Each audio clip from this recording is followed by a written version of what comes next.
नमस्कार, BPL news में आप सभी दोस्तों का एक बार फिर से बहुत बहुत स्वागत है। दोस्तों, आज हो गया है 19 अगस्त, जो फटाफट ब्रेकिंग न्यूज़ निकल के आ रही है आपको बता दें कि करके जानेंगे। दरअसल रूस के बाद चीन से आई खुशखबरी, जल्द मिल सकता है कोरोना वैक्सीन।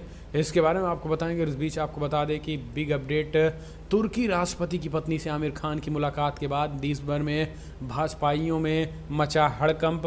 अब आमिर खान को लेकर निशाना साध रहे हैं। इसके बारे में जानेंगे क्या कुछ कहना है भाजपाइयों का। और इस बीच योगी सरकार ने महिलाओं बच्चों की सुरक्षा के लिए नए विभाग की स्थापना की मंजूरी दे दी है। जी हाँ, इसके बारे में भी आपको बताएंगे।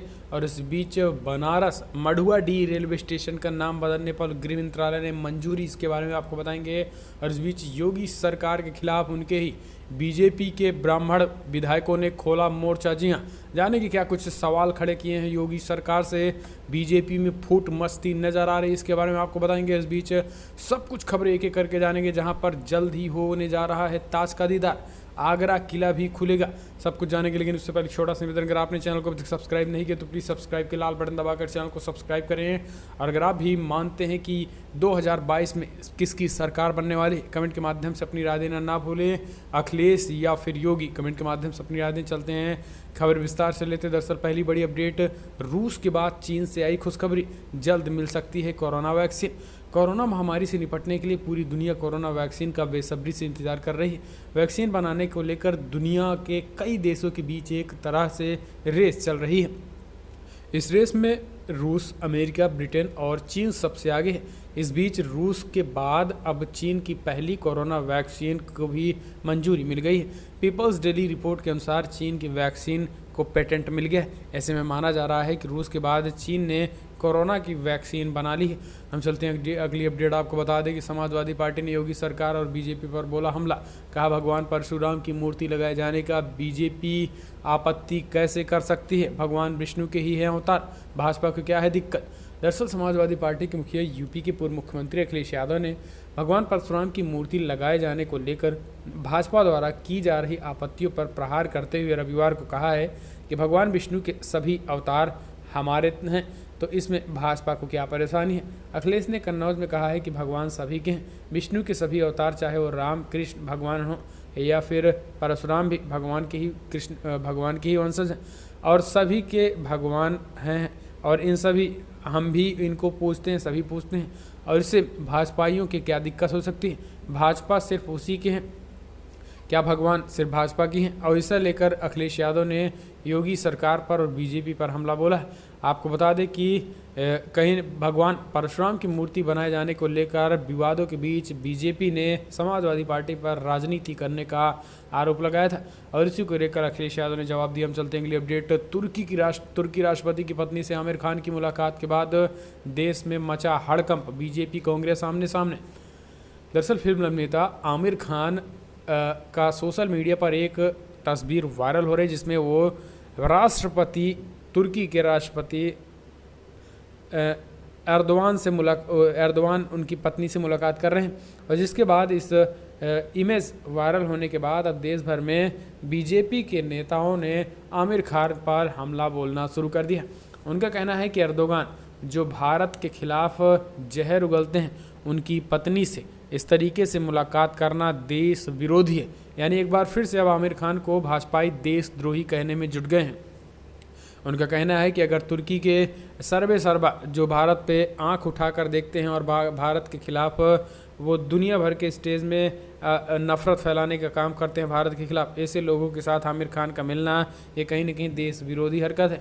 और इसी को लेकर अब कांग्रेस पार्टी और बीजेपी आमने सामने। कांग्रेस पार्टी का कहना है कि फिलहाल इस तरीके से आखिर कोई किसी से भी मिले, उसमें भारतीय जनता पार्टी का क्या इंटरफेयर हो सकता है, क्या किसी से मिलना देश विरोधी कैसे हो सकता है, इस बात को ज़रा बीजेपी वाले हमको समझाएं।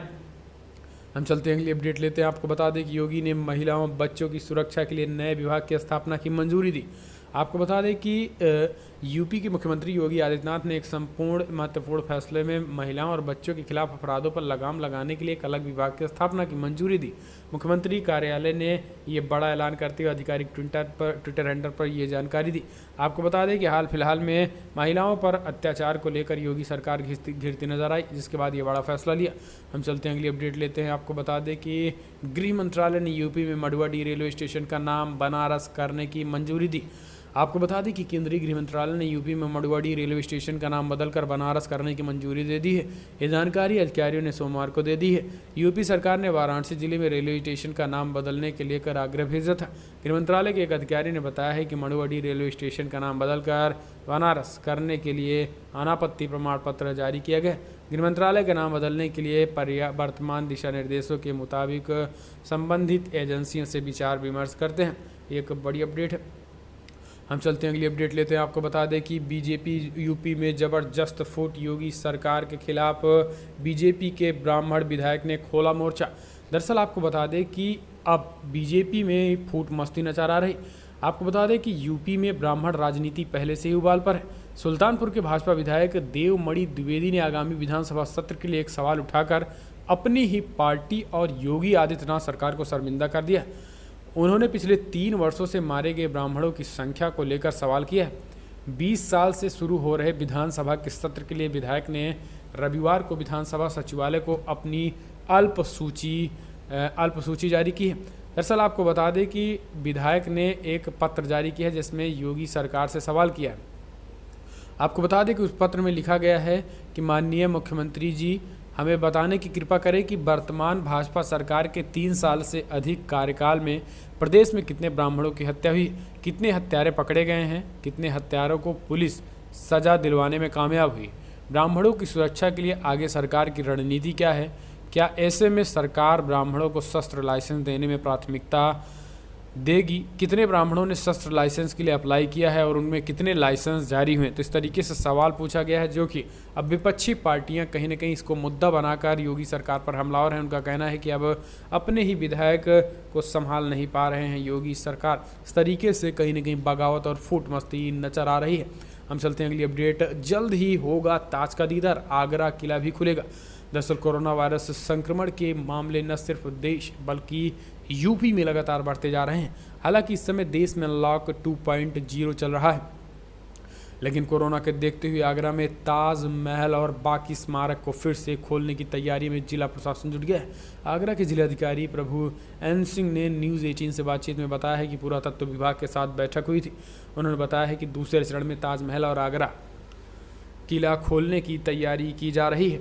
वो सभी शीर्ष स्मारक पहले चरण में खोलने की तैयारी की जा रही है। डीएम के मुताबिक जल्द स्मारक खोलने की तारीखों का भी ऐलान कर दिया जाएगा। तो ताज नगरी खोलने से कहीं ना कहीं यूपी की जो इनकम है वो भी बढ़ेगी और एक धरोहर के खुलने से लोग टूरिस्टों का भी आवागमन होगा, इससे कई लोगों को रोज़गार मिलेगा। तो अच्छा एक डिसीजन है। हम चलते हैं अगली अपडेट लेते हैं। आपको बता दें कि आम आदमी पार्टी के नेता सौरभ भारद्वाज का बीजेपी पर हमला। कहा चुनावी रणनीति के लिए शाहीन बाग में करवाया था धरना। दरअसल दिल्ली की राजनीति में एक बार फिर शाहीन बाग का मुद्दा चर्चा में आया है। दिल्ली बीजेपी कार्यालय में बीजेपी के राष्ट्रीय उपाध्यक्ष श्याम जाजू की मौजूदगी में शाहीन बाग के सामाजिक कार्यकर्ता और सीडब्ल्यूए विरोधी प्रदर्शन में शामिल शहजाद अली ने बीजेपी ज्वाइन कर ली। वहीं सोमवार को आम आदमी पार्टी के नेता सौरभ भारद्वाज ने आरोप लगाया है कि शाहीन बाग का धरना एक रणनीति के तहत बीजेपी द्वारा प्रायोजित किया गया था। एक प्रेस कॉन्फ्रेंस में आम आदमी पार्टी के वरिष्ठ नेता और विधायक सौरभ भारद्वाज ने कहा है कि पहले दिन का चुनावी बिजली पानी के मुद्दों पर लड़ा जाता था, सड़क और प्रदूषण के मुद्दे पर लड़ा जाता था, लेकिन इस बार भी जो दिल्ली का चुनावी बीजेपी ने लड़ा वो शाहीन बाग के मुद्दे पर लड़ा। तो एक बड़ी अपडेट है। तो दोस्तों फिलहाल बड़ी खबर में इतना है, लेकिन आप कमेंट के माध्यम से अपनी राय देना ना भूलें। दोस्तों इस वीडियो में इतना ही। चैनल को सब्सक्राइब करना ना भूलें।